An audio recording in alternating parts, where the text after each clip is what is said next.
Missile हमलों से Delhi Yemen की राजधानी सना में आधी रात हुती पर बड़ा हमला और सना इंटरनेशनल एयरपोर्ट पर विध्वंसक हमले को लेकर खबर आई, जहां हुती के लॉन्चिंग पैड पर हमले को अंजाम दिया गया।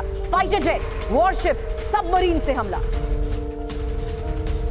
और ये देखिए उस वक्त की तस्वीर, देर रात की ये वो तस्वीर है जहां मिसाइल हमले से यमन की राजधानी को दहला दिया गया है। जिस तरीके से हमलों को अंजाम दिया जा रहा है, बड़ा सवाल यही था कि आखिर इस हमलों को देखते हुए क्या यमन पर काबू पा लिया जाएगा। लेकिन इस बीच जिस तरीके से हमलों को अंजाम दिया जा रहा है, यमन पर अब तक का ये सबसे विध्वंसक हमला हुआ है। एक और बड़ी खबर, 6 देशों ने एक साथ यमन पर हमले को अंजाम दिया। 12 दिन में 8 बार हुती ठिकानों पर हमला हुआ है। सना, सदा, धमार समेत होएदा पर भी हमला हुआ है। पेंटागन का मिशन ऑपरेशन नेपच्यून आर्चर है। तो आधी रात हुए हमलों में यमन को बड़ा नुकसान पहुंचा है और हमले में हुती के अंडरग्राउंड स्टोरेज साइट को भी तबाह करने का किया गया है दावा। आपको बता दें, हमले में हुती के मिसाइल सिस्टम तबाह हुए हैं। हमले में हुती के एयर डिफेंस सिस्टम को भी तबाह करने का दावा किया गया है। हमले में हुती के रडार सिस्टम भी तबाह कर दिए गए हैं।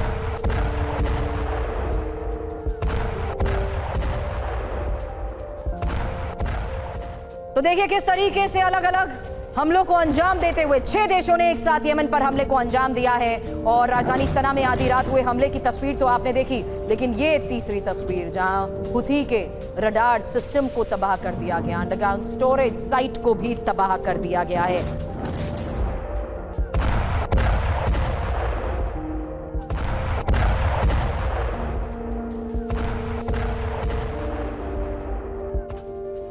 तो हुती के 8 ठिकाने तबाह हो चुके हैं। इंफॉर्मेशन अब आपके सामने, जहां देखिए किस तरीके से अल देलामी सैन्य अड्डे पर हमले को लेकर खबर आई। सना इंटरनेशनल एयरपोर्ट पर हमला हुआ। हुदैदा के मिसाइल लॉन्च पैड पर हमले को अंजाम दिया गया। सदा धमार में हुती के ठिकानों पर वार हुआ। अंडरग्राउंड स्टोरेज साइट्स पर वार हुआ। हमले में हुती के रडार सिस्टम को तबाह किया गया। हुती के मिसाइल सिस्टम तबाह हुए और हमले में हुती के एयर डिफेंस सिस्टम को भी कर दिया गया है तबाह। सिंह सर, क्या रीजनल प्रॉक्सी स्ट्रगल क्रिएट करने की यमन में ये कोशिश है? क्योंकि जितने महीनों से ये हमलों को अंजाम दिया जा रहा है, ये साफ है कि ईरान का सपोर्ट है, जिसके बलबूते यमन यूएस के साथ साथ यूके का भी मुकाबला कर रहा है। देखिए, ये जो लड़ाई है ये तो अभी ऐसे माना जाना चाहिए कि ईरान इसके अंदर बिल्कुल आ चुका है, क्योंकि इतनी जो सपोर्ट है, ये सपोर्ट तो सिर्फ ईरान से मिलती है। ईरान को आगे से फिर चाइना, रशिया, नॉर्थ कोरिया से मिलती है। जो सप्लाईज आती हैं वो वाया ईरान आती हैं। तो यहाँ पे जितनी ये सप्लाईज है, जो एसेट्स हैं हुती के, उनके ऊपर अटैक इसलिए किया जा रहा है क्योंकि उसकी जो मारने की क्षमता है, वो शिप्स जो है, खास करके जो स्ट्रेट जहां से शिप गुजरते हैं, दुनिया भर के शिप गुजरते हैं, क्योंकि इस इलाके के अंदर ये जो वाटरवे है या जिसे स्ट्रेट कहते हैं, ये इतनी इंपॉर्टेंट है कि यहीं से सभी शिप जितने एशिया से, साउथ एशिया से निकल के यूरोप को जाते हैं। सर, लेकिन इतने अटैक्स के बावजूद क्या असर हुआ है इन अटैक्स का? देखिए, अटैक असर तो हुआ है, इसमें दो राय नहीं है। क्योंकि इतना भारी अटैक करना इनके ऊपर काफी नुकसान कर देते हैं, क्योंकि काफी प्रिसाइज अटैक्स होते हैं इन देशों के। इनके पास काफी अच्छे वेपन्स हैं क्वालिटी वाइज।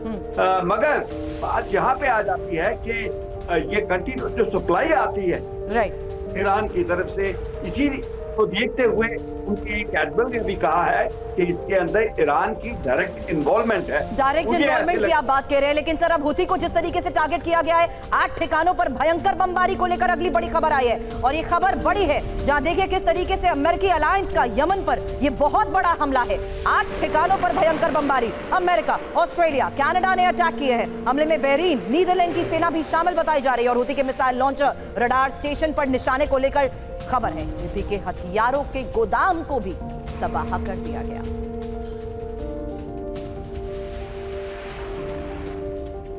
हमले के बाद हुती को यूएस कमांड की चेतावनी। बड़ी खबर, रेड सी में हुती के हमले पर पलटवार किया। फ्रीडम ऑफ नेविगेशन के तहत हमला किया गया है। एक साथ 6 देशों की सेना ने हमले को अंजाम दिया है। ऑपरेशन प्रोस्पेरिटी गार्डियन से अलग एक्शन।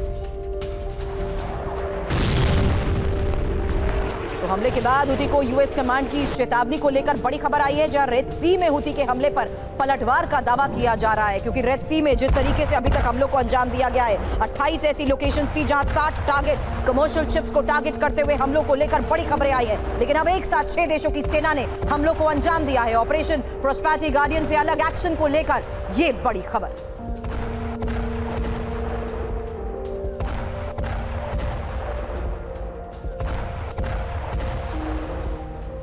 जल्द एक इंफॉर्मेशन आपके सामने रखते हैं, क्योंकि हुती पर 6 देशों के हमले को लेकर खबर बड़ी है कि कैसे यूएस सेंट्रल कमांड के साथ 5 देशों की सेना हमले में शामिल है। सना में ही हुती के 8 ठिकानों पर एयर अटैक किए गए हैं। US, UK, Australia, Canada, Bahrain, Netherland की सेना इसमें शामिल बताई जा रही है। और हुती के मिसाइल लॉन्चर के साथ साथ रडार स्टेशन, वेपन डिपो को टारगेट कर तबाह कर दिया गया है। फ्रीडम ऑफ नेविगेशन के तहत हुती पर हमला किया गया है और ऑपरेशन प्रोस्पेरिटी गार्डियन से अलग हुती पर एक्शन को लेकर ये बड़े दावे किए गए। अब यमन पर हमले को लेकर बहुत बड़ा दावा, जहां यूएस बॉम्बर B-52 से हुती पर हुआ हमला। अमेरिका ने हुती के ठिकानों पर दागी 30 मिसाइलें। ये इस वक्त एक और सबसे बड़ी खबर बता रहे हैं।